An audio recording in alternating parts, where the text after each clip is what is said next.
میں نے اسے بھی دیکھا. یہ معجزہ نہیں ہے؟ میں نے اس قافلے کو بھی دیکھا. وہ قافلہ کب آئے گا؟ میرے آقا فرماتے ہیں فلاں دن سورج نکلنے سے پہلے پہلے. یہ ایک معجزہ ہو. فلاں دن سورج نکلنے سے پہلے. اور سارے مشرکین شرحد پر مسلمان جا کر کھڑے ہو جاتے. مشرکین جو ہیں وہ سورج کی طرف دیکھ رہے ہیں, مسلمان جو ہیں وہ قافلے کی طرف دیکھ رہے ہیں. مسلمان قافلے کی طرف دیکھ رہے ہیں, انہیں یقین تھا.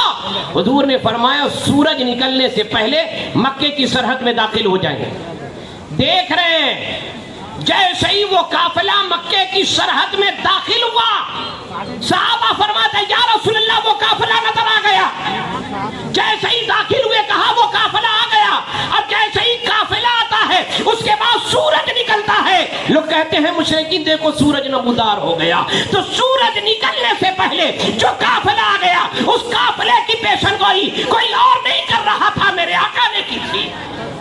میرے آقا نے کی تھی. سورج نکلنے سے پہلے پہلے مکے میں وہ قافلہ نظر آ جائے گا. بلکہ مشکات کی ایک حدیث کی میرے آقا خود فرماتے ہیں. کیا فرماتے ہیں؟ کہتے ہیں کہ جب میں مسجد حرام سے, توجہ ہے ذرا ایک بات تو بولیے, توجہ ہے, سبحان اللہ, بس ٹھیک ہے, آپ نعرہ نہ لگائیں, میں نعرے والا مولوی نہیں. ہاں الحمدللہ میں نعرہ لگاتے ہیں, یہ محبت پہ بہت اچھی بات ہے, مگر میری تقریر خود ایک نعرہ ہے. الحمدللہ مجھے آپ نہیں لگا, لیکن غور سے سنیں, غور سے سنیں. میرے آقا خود فرماتے ہیں جب میں مسجد حرام سے مسجد اقصی جا رہا تھا, غور سے سننا, میں نے کیا دیکھا؟ حضرت موسیٰ علیہ السلام اپنی قبر کے اندر کھڑے ہو کر نماز پڑھ رہے ہیں. کہاں نماز پڑھ رہے ہیں؟ قبر کے اندر. اب بتاؤ جو زندہ ہوگا وہی نماز پڑھے گا نا؟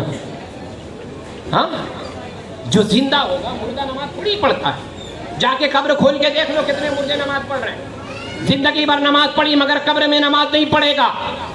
مگر جو زندہ ہوگا وہی نماز پڑھے گا. میرے آقا فرماتے ہیں میں نے موسیٰ علیہ السلام کو دیکھا. اب یہ دیکھیے میرے آقا کی نظر کہاں تک ہے, کہاں تک ہے یہ دیکھیے, نظر کہاں تک جا رہی ہے یہ دیکھیے. صرف زمین تک نہیں, زمین کے نیچے تک جا رہی ہے.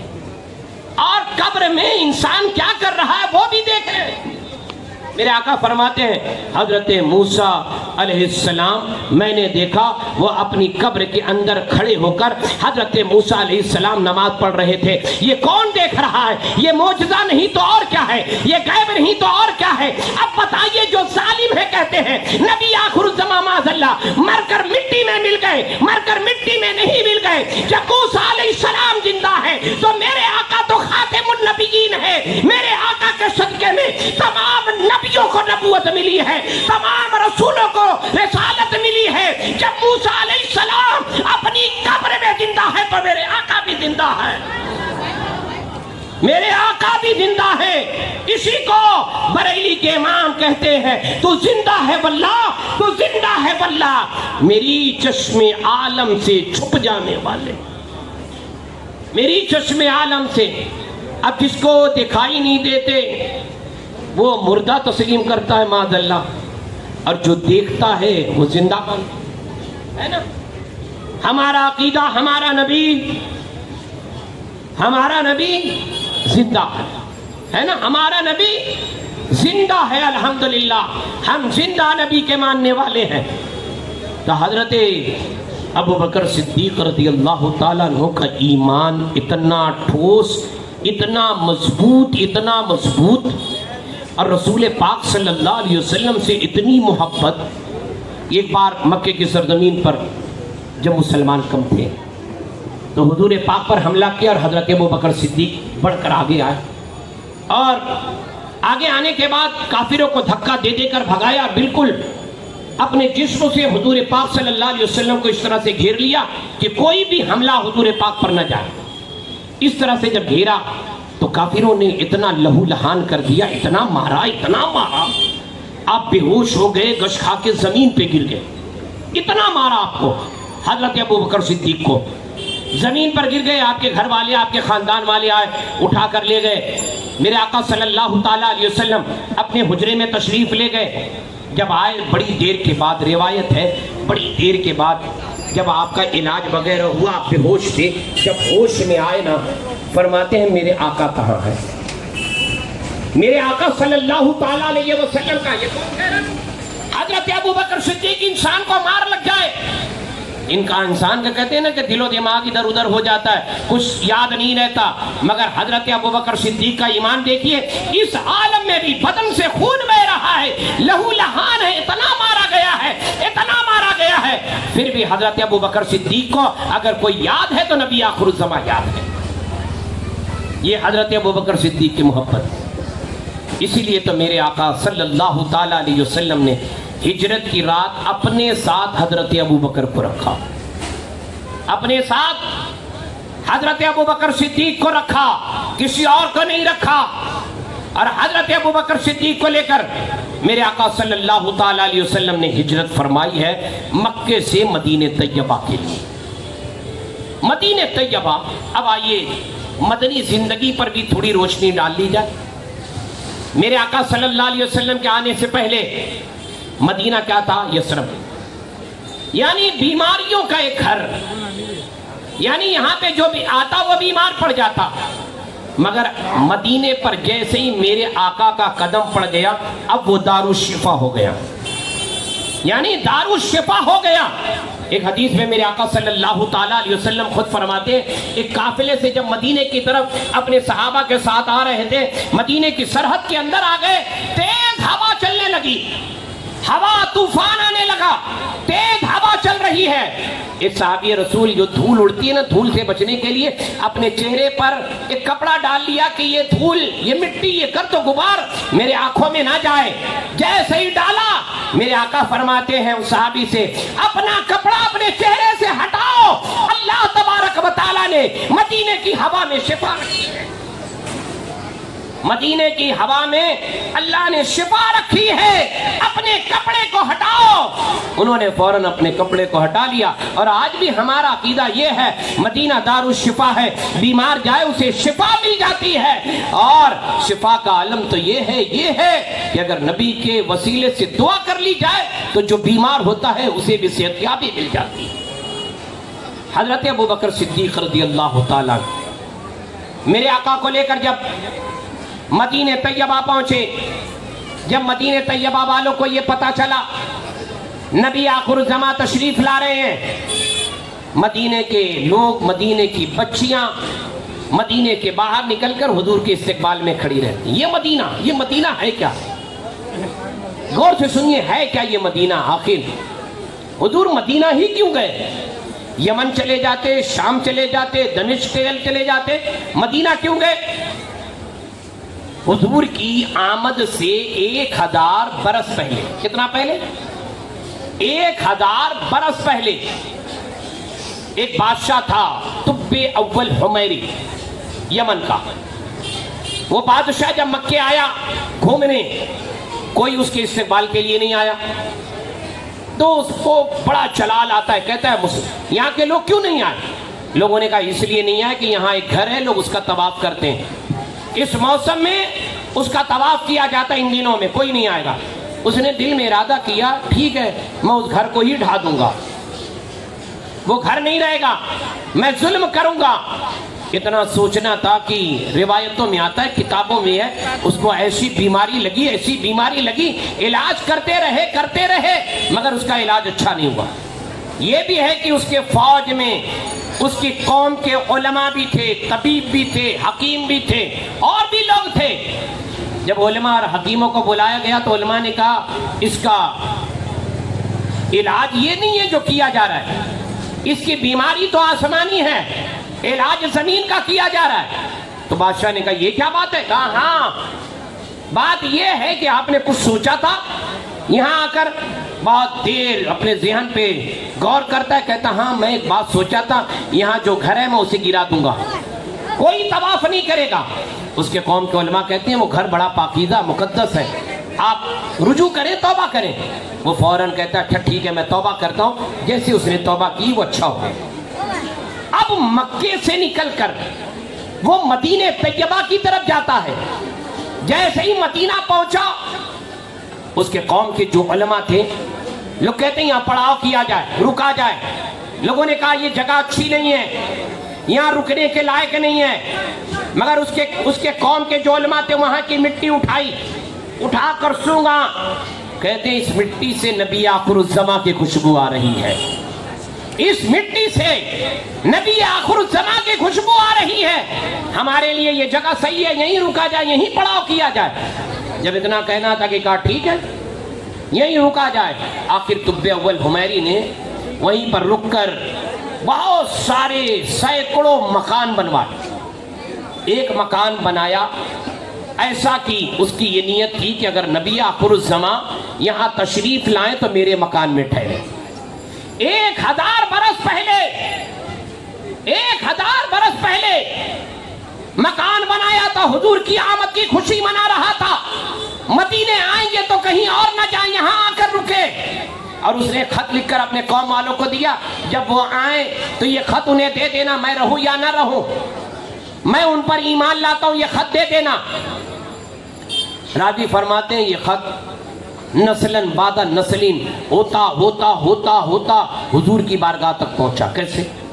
جب حضور مدینے تشریف لائے, مدینے کے لوگوں نے استقبال کیا. اب لوگ کہہ رہے یا رسول اللہ ہمارے گھر چلے, یا رسول اللہ ہمارے گھر چلے, یا رسول اللہ ہمارے گھر چلے. سب یہ کہہ رہے ہیں یا رسول اللہ ہمارے گھر چلیے.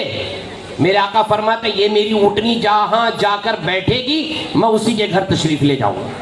میرے آقا فرماتے یہ میری اونٹنی جہاں جا کر بیٹھے گی میں اس کے گھر جاؤں گا. اب راوی کہتے وہ اونٹنی چلتی رہی بڑی دیر تک مدینے کے گلیوں میں گھومتی رہی. آخر جا کر وہ اونٹنی بیٹھتی ہے حضرت ابو ایوب انصاری کے مکان کے پاس. اور ابو ایوب انصاری جس مکان میں رہتے تھے اس مکان کو طب اول حمیری نے 1000 برس پہلے بنایا تھا. اونٹنی کو بھی پتا ہے نبی کو کہاں لے کر جانا ہے. یار نبی کی بات کرتے ہو, نبی کے غیب پر بات کرتے ہو, نبی جس اونٹنی پر بیٹھ جائیں اس اونٹنی کو بھی پتا ہے نبی کو جانا کہاں ہے, یہ بھی پتا ہے, کسی نے کہا نہیں. میرے آقا فرماتا ہے میری اونٹنی جہاں جا کر بیٹھے گی, نبی کے اونٹنی کا یہ کمال ہے کہ اس اونٹنی کو بھی اتنا علم ہے کہ نبی آخر الزماں کو کہیں اور نہیں لے جانا ہے, ابو ایوب انصاری کے مکان پر لے جانا ہے. یہ وہی مکان ہے جس کو طب اول حمیری نے بنایا ہے. آخر وہیں گئے, وہ اونٹنی وہیں جا کر بیٹھتی ہے. اور جا کر بیٹھی, میرے آقا اپنی اونٹی سے نیچے تشریف لائے. لانے کے بعد میرے آقا صلی اللہ علیہ وسلم نظر ادھر ادھر دوڑاتے ہیں, کسی کو پہچانتے تو ہے نہیں. میرے آقا نظر دوڑانے کے بعد کہتے ابو لیلا کدھر ہے. ایک شخص تھے جن کا نام ابو لیلا تھا. ابو لیلا کدھر ہے؟ اسی بھیڑ میں پیچھے کہیں تھے. جیسی آواز سنی آگے آئے. جیسے ہی آگے آئے میرے آقا نے کہا میرے دوست طب اول حمیری کا خط تمہارے پاس ہے. اب ذرا سوچئے وہ خط تو ابو لیلا کے پاس تھا. ابو لیلا نے کسی کو بتایا نہیں تھا. نسلن بعد نسلین وہ خط آ گیا تھا اور آنے کے بعد ابو لیلا کے پاس تھا. اور ابو لیلا کو میرے آقا پہچانتے بھی نہیں تھے. میرے آقا کو کیسے پتا چلا کہ 1000 برس پہلے جو نبی 1000 برس پہلے کی بات جانتا ہو, جو نبی غیب کی بات جانتا ہو, جو نبی چھپی ہوئی بات جانتا ہو, وہ ہمارا نبی ہے جس نے ابو لیلا کو بلا کر کہا میرے دوست طب اول حمیری کا خط تو دے.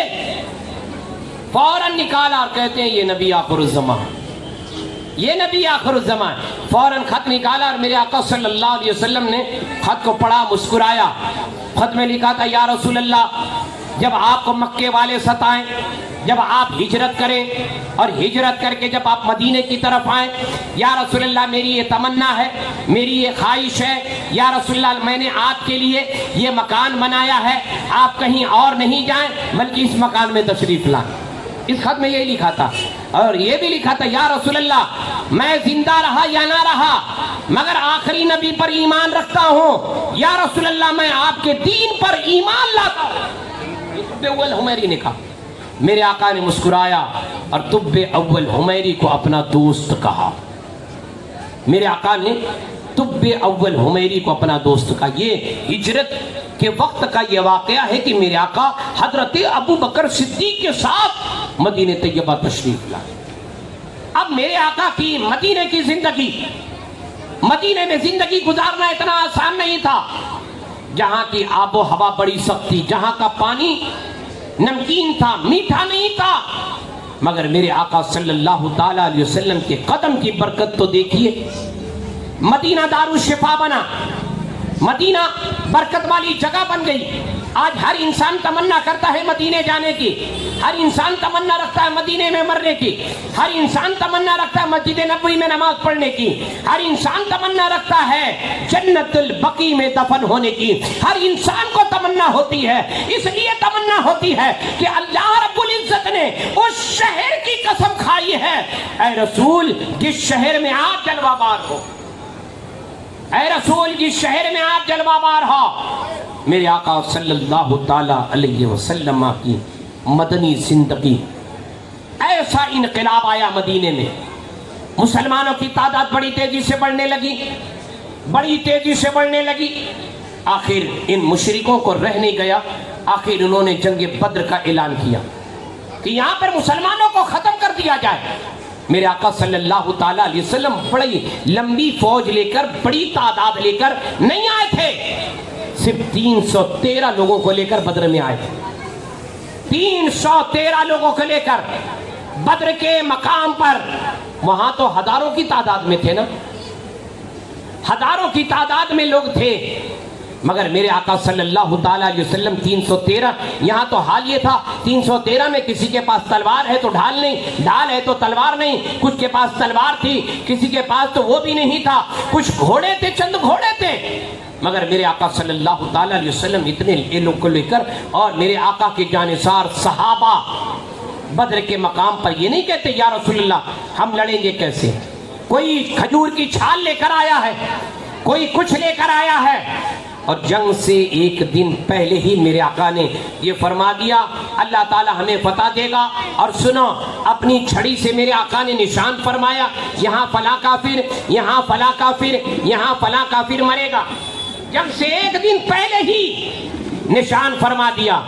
اور اللہ تبارک و تعالیٰ نے جو بڑے بڑے کفار، مشتنڈے کفار بڑی طاقت لے کر اسلام کو ختم کرنے آئے تھے، اسلام کو مٹانے آئے تھے، مگر اللہ تبارک و تعالیٰ نے بدر کے مقام پر 313 مسلمانوں کو وہ فتح عطا فرمائی ہے، وہ فتح عطا فرمائی ہے.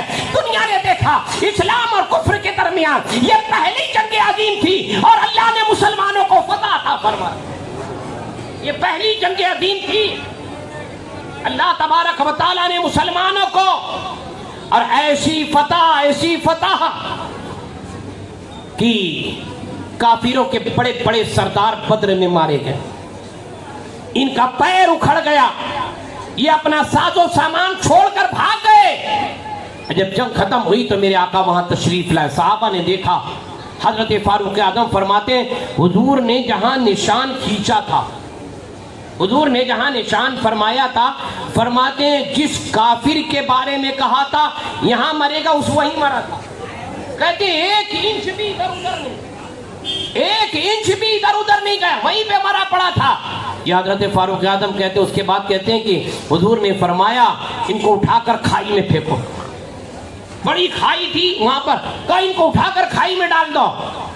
جب کھائی میں ڈالا اس کے بعد میرے آقا فرماتے ہیں کافروں تمہیں اپنی طاقت پر بڑا ناز تھا، بڑا ناز تھا. آئے تھے ہمیں لڑنے مٹانے آئے تھے، بڑا ناز تھا. اللہ نے تمہارے غرور کو خاک میں ملا دیا. اتنا جب کہا ہے نا تو حضرت فاروق اعظم آ گیا تھے، کہتے یا رسول اللہ یہ تو مردہ ہیں کیسے سنیں گے، یہ تو مردہ ہیں. کافر مردے کے بارے میں کہا، مسلمان مردے کے بارے میں نہیں، یہ تو کافر مردہ ہیں یا رسول اللہ یہ کیسے سنیں گے. میرے آقا فرماتے ہیں عمر تم سے زیادہ سنتے، اے عمر تم سے زیادہ یہ سنتے ہیں. جب کافر مر جائے زندوں سے زیادہ سنتا ہے. جب ایک ایمان والا جس کے اندر ایمان ہو جب وہ مر جائے تو کتنا سنتا ہوگا. ہے نا؟ ایک ایمان والا جب دنیا سے چلا جائے تو کتنا سنتا ہوگا. اور میرے آقا صلی اللہ تعالی علیہ وسلم کی 63 سالہ کامیاب زندگی، ایسی زندگی کہ دنیا نے دیکھا کہ نبی آخر الزمان سرور کون و مکان صلی اللہ تعالی علیہ وسلم کے صحابہ جہاں بھی گئے ہیں اللہ نے فتح دے دی ہے، جہاں بھی گئے ہیں فتح کا پرچم لہرا دیا ہے، جہاں بھی گئے ہیں اسلام کو بلند کیا ہے، جہاں بھی گئے ہیں جس آبادی میں گئے ہیں اللہ نے انہیں کامیابی عطا فرما دی. حضرت خالد ابن ولید روس کی سرزمین پر جب روس فتح ہوا، روس کی سرزمین پر جب یہود و نصارہ نے ایک میٹنگ رکھی اور ان کی بڑی تعداد، ہزاروں ہزار کی تعداد، بعض کتابوں میں آتا ہے کئی لاکھ کا مجمع تھا. ان کا پوپ کھڑا ہوتا اور کہتا ہے جیسے ہی بولنا چاہا اس کی آواز رک گئی، بول نہیں پاتا، پھر بولنا چاہتا ہے پھر آواز بند، پھر بولنا چاہتا ہے پھر آواز بند. لوگوں نے پیچھے کا کہا تو بڑی ڈینگیں مار رہا تھا، ایسا بولوں گا ویسا بولوں گا، اپنی قوم والوں کو اکساؤں گا اور یہ جذبے میں آ جائیں گے، بڑی ڈینگیں مار رہا تھا، اب آواز کیوں نہیں نکلتی تیری؟ کہتا پتہ نہیں کیوں یار میری آواز نہیں نکل رہی ہے، میری آواز اچھی ہے، میں یہاں بول رہا ہوں وہاں نہیں نکل. بولے اس کی وجہ؟ وہ پوپ کہتا ہے وجہ ایک ہی ہو سکتی ہے، اس پورے مجمع میں محمد الرسول اللہ کا کوئی نہ کوئی دیوانہ ہے، کوئی نہ کوئی دیوانہ ہے. لوگوں نے کہا ارے پوپ تیرا دماغ خراب ہے، دماغ خراب ہے تیرا، اس مجمع میں کوئی اور آئے گا اپنی جان دینے کا. ان کے جو دیوانے وہ جان دینے سے ڈرتے نہیں ہیں، کوئی نہ کوئی ہے. کہا چل تو کہتا تو مان لیتے مگر پتہ کیسے چلے گا، چلیے بتا. کہا بڑا آسان ہے، حضور کا جو دیوانہ ہوتا ہے نا وہ چھپتا نہیں ہے، بڑا آسان ہے.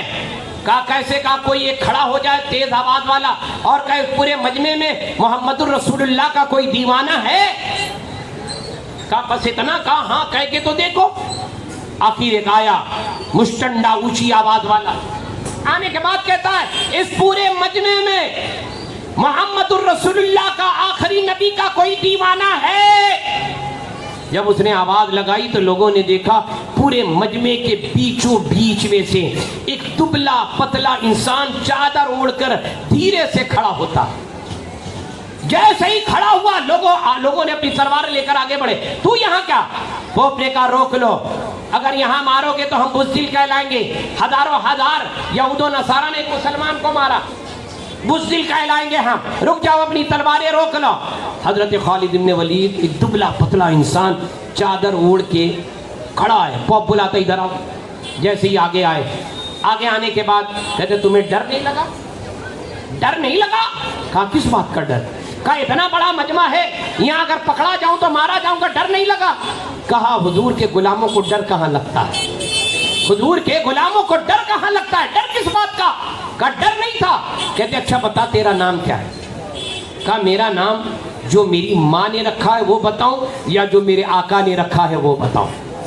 کہتے ہیں جو میری ماں نے نام رکھا ہے وہ بتاؤں یا جو میرے آقا نے؟ کہتے نام تو بتا، تو ہے کون؟ کہتے سنو میں خالد ہوں، یہ میری ماں نے نام رکھا تھا.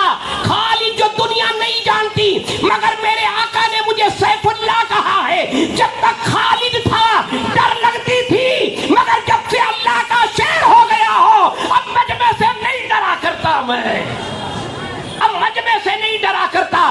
جب تک خالد تھا ڈرتا تھا مگر جب سے سیف اللہ ہو گیا ہو اب مجھے ڈر نہیں لگتا، کیونکہ اللہ کے شیروں میں سے ایک شیر کا نام خالد ابن ولید ہے، ایک شیر کا نام خالد ابن ولید ہے. کہا تجھے ڈر نہیں لگا؟ کہا ڈر کس بات کا؟ ڈر کس بات کا؟